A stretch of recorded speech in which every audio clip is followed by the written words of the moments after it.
mitludagi loiva shunaidrava pirangshe kanduna mankivana mitludagi loiva shunaidrava pirangshe khanglam loi aigi mai chakna hakti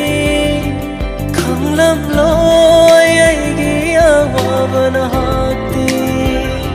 khanglam loi aigi mai chakna hakti khanglam loi aigi awabana hakti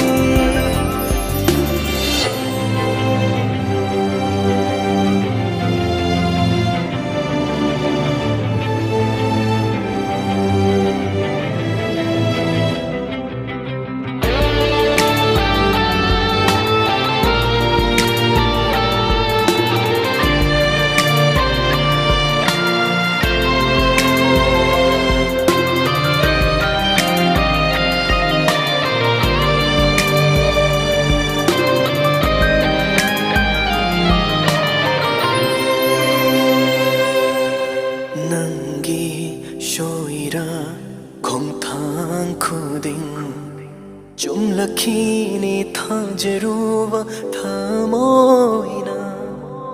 nangi shoira khongthang khuding Jumlakini thajeruva thamoina Nambu asho hena nungshiruva nangi damak asho hena khanjaruva Nambu ashum hena nungshiruva nangi damak ashum hena khanjaruva hanjin hanjin ikai firu khom halle nungshi man khivana nahapu khanglivani awaba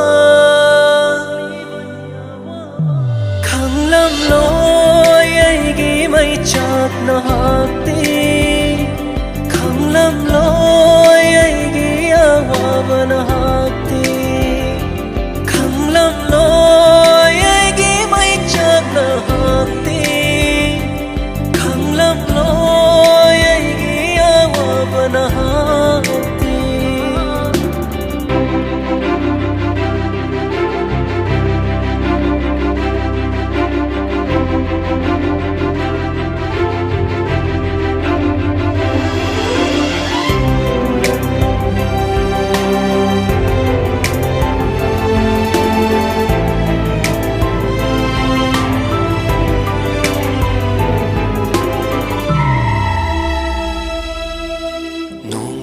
shoidana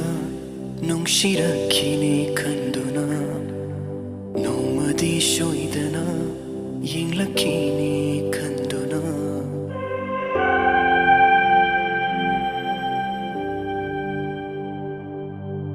nomadi shoidana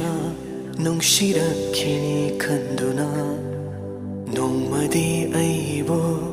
yinglakini khanduna thajava